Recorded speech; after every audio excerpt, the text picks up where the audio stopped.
Hello everybody, welcome back to the channel.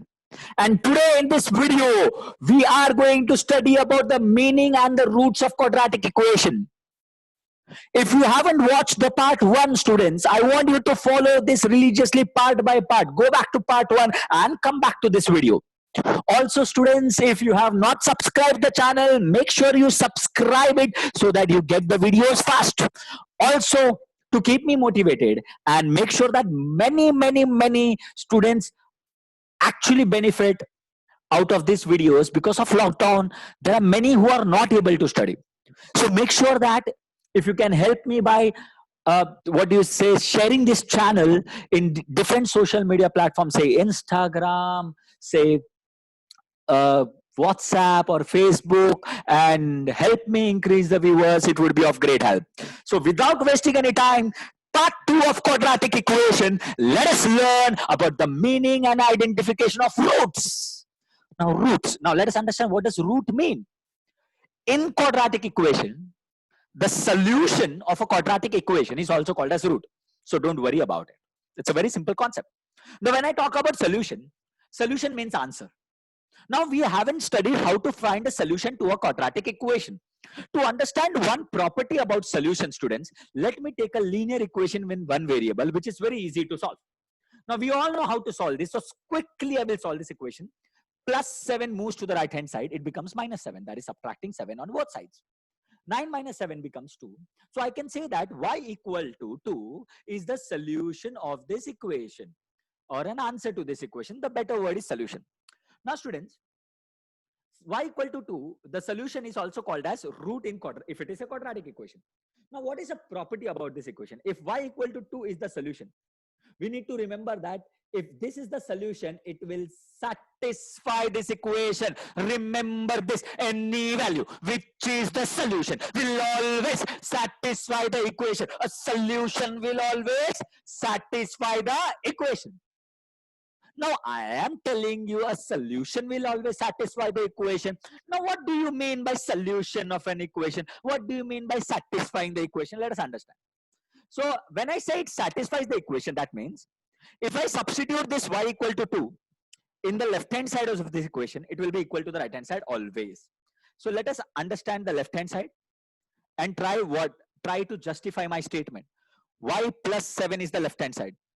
Now, just now I claimed that if this is the solution, it will satisfy this equation. It will satisfy this equation. So LHS and RHS should be equal. So let us substitute y equal to 2. So 2 plus 7 as it is. That is equal to 7 plus 2. That is 9. That is equal to right hand side. Now that means our statement is absolutely correct. A solution will always satisfy the equation. So y equal to 2 is satisfying this equation. It satisfies this equation. Now when I say satisfying, that means if I substitute in the left hand side, it will be equal to the right hand side. Now students, what is the conclusion out of it? Why are we studying this? Because for quadratic, there could be certain values given to us where we have to identify without solving them whether it is a solution or not. So there could be such questions. So let us understand how to solve these sums. Well, since we have understood a solution will always satisfy the equation, we will understand how to solve those type of sums. So moving ahead, students, let us take a type of sum.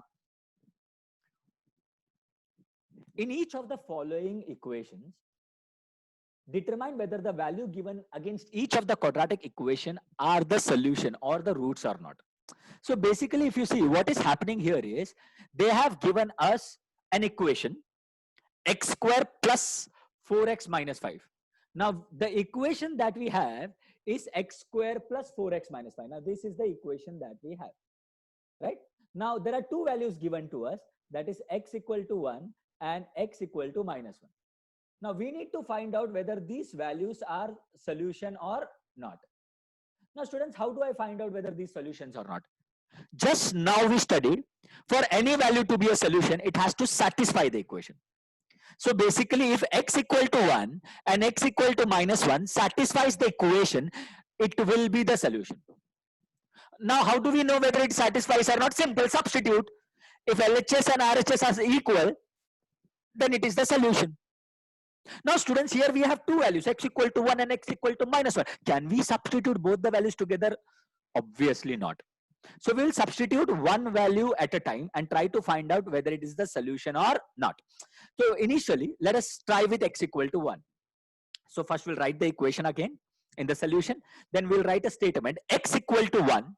Substituting x equal to 1 in the LHS of the given equation. Now substituting x equal to 1 in the LHS of the given equation, that means in the left hand side, understand, for the given question, the left hand side would be this.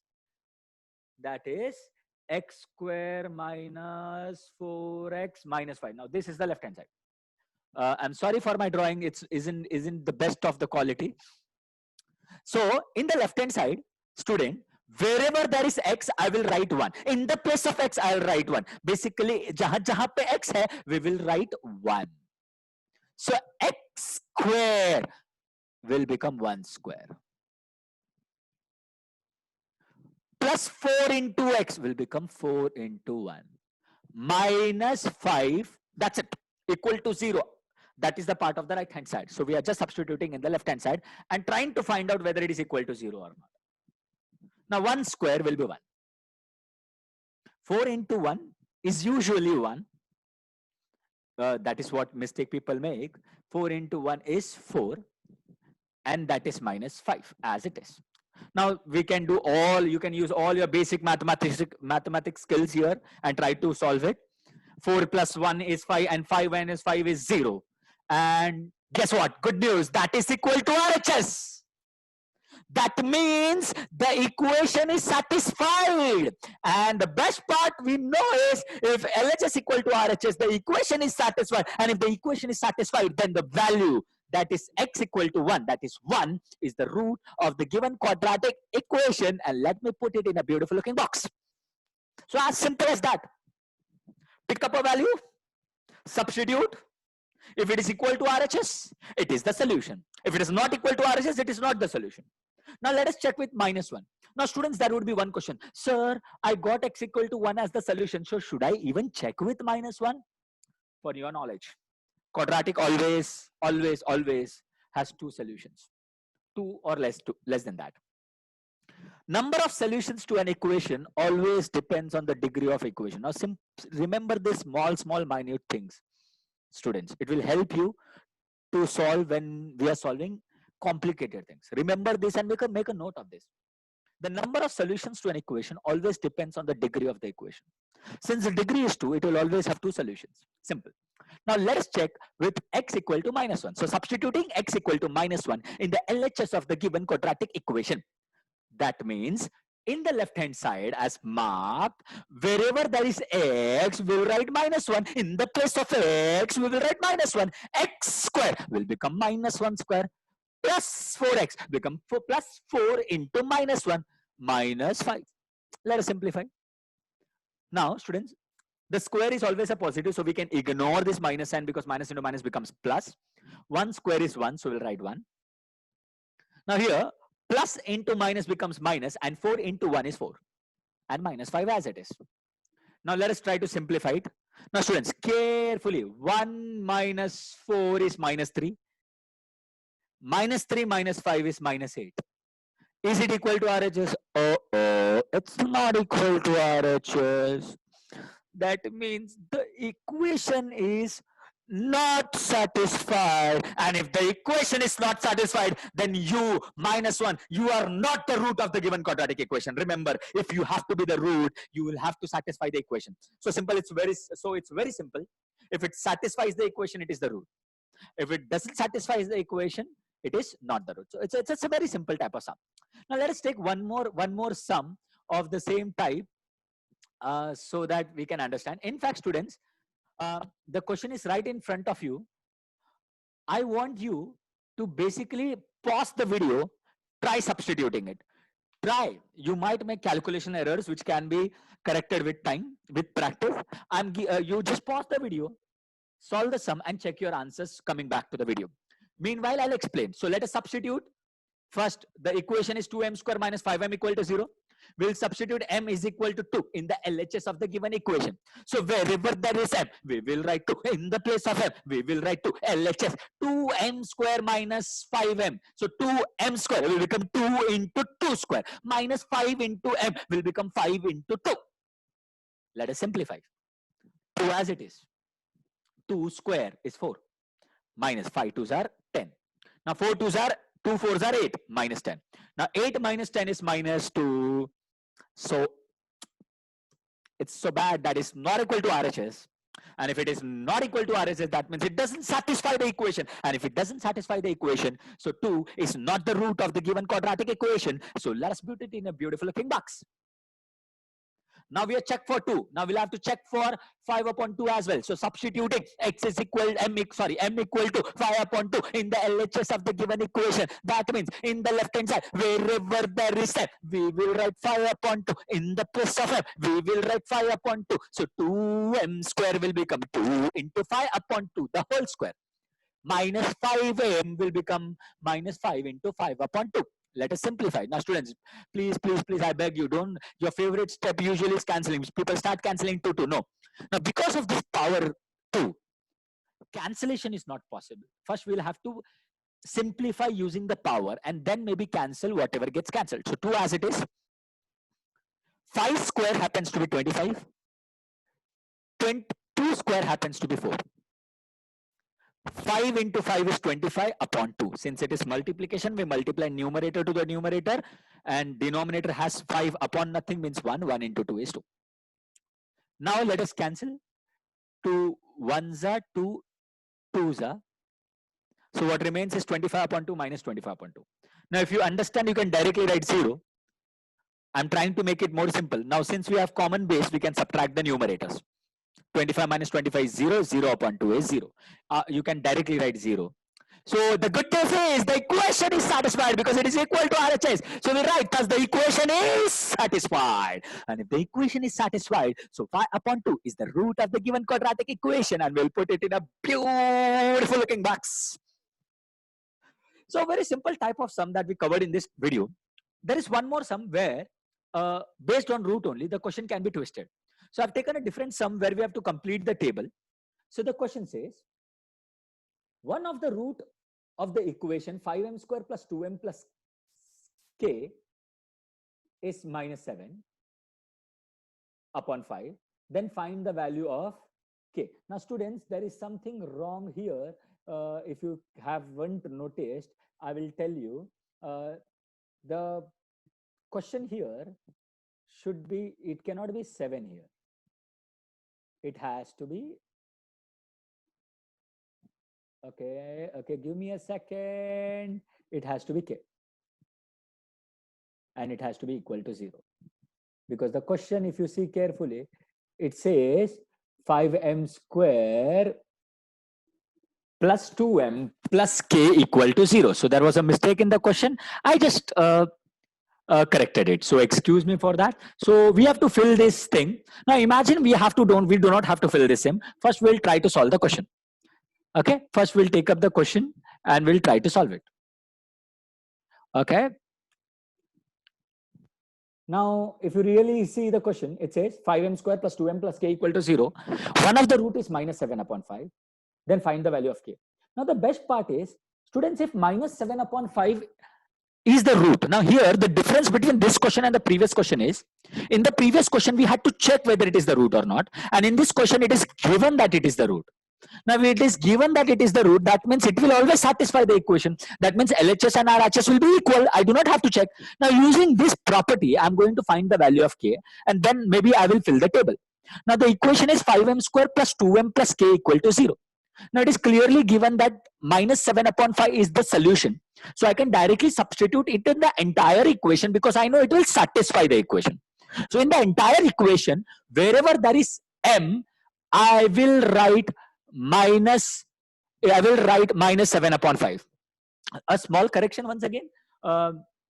It cannot be x equal to 7 upon 5. It has to be m equal to minus 7 upon 5. Okay. So we will start substituting, students. Wherever there is m, we will write minus 7 upon 5. 5m square will become 5 into minus 7 upon 5 the whole square. Plus 2m will become 2 into minus 7 upon 5. Plus k is equal to 0. Now let us simplify it. You all can pause the video, simplify, get the value of k and check the answer. Now 5 as it is. Minus 7 square would be 49. Square is always positive. 5 square is 25. Plus into minus will give me minus. 2 into 7 is 14 upon 5. Plus k equal to 0. Now let us cancel if anything gets cancelled. 5 ones are 5, 5s are.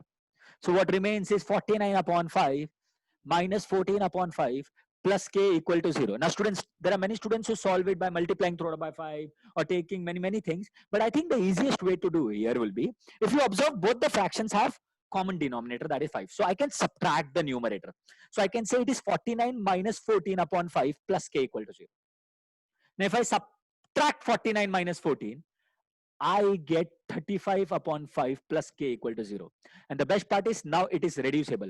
5 ones are, 5 sevens are. So 35 upon 5 will be 5 ones are, 5 sevens are. So I can say 7 plus k equal to 0. Plus 7 goes that side, becomes minus 7. So k is equal to minus 7. So a very simple type of sum. Now the same question, actually the question was in the tabular format. So let us go back to the question. We will try to solve it in this fashion. The question said this, and we'll try to fill in what all is here. Now this could be tricky. Now there are a few points I want to discuss because this could be tricky sometimes. Now carefully. Now what is the root? We know minus 7 upon 5 is the root. So we'll write minus 7 upon 5. We will substitute m as minus 7 upon 5. Now be very careful. 5 into which square? It would be minus 7 upon 5 the whole square. Now students, there are few examiners in specific boards, they could cancel your marks if you forget to put a bracket. So make sure that you put bracket, to be very careful. Now plus 2. Now be very careful. Now this sums could be tricky. Now check. Here it is plus 2. So it will be minus 7 upon 5 here. Now I could actually change it. I could make it minus here. If I make it minus here, you will have to write plus 7 upon 5 because ultimate should be minus. Be very careful what the question is throwing at you. So it could be complicated. Just don't blindly write minus 7 upon 5. If it is minus here, write plus 7 upon 5. Now here, it has to be 49 upon 5. Now try to understand 5 is gone. So if you see, if it has to be, they are talking about this step. They're not talking about this step. They have skipped this step. So 49 upon 5. Now here it is minus, but here it is plus. So be very careful. Write minus 14 upon 5. It cannot be minus 7 upon 5. Students, you'll have to write minus 14 upon 5. So be very careful. It could be very tricky. So it has to be minus 14 upon 5. Now see, if it would have been minus here, I would have written plus. If they would have written 2 here, I would have written minus 7 upon 5. So be very careful while writing these answers. Now later on, they are talking about this step. So it will be 7 plus k. And it would be minus 7 upon k. So there could be few things changed in the question where the answer in the tabular format could be changed. So this is an activity based question, which could be tricky if the examiner, if the paper setter wants it to be. So this is what I wanted to cover in the video. I hope you understood the sum. From the next video, we'll actually move into the next level to the chapter, where we first understand the meaning of factorization and 3 different levels of factorization, sums of quadratic, and then another methods and then application and all. So thank you so much for watching the video, students. Make sure that you subscribe the channel and please spread it in different social media platforms so that maximum students in your school WhatsApp groups and different groups where students could actually benefit out of this video. So thank you so much for watching this video. Thank you so much. Have a great day.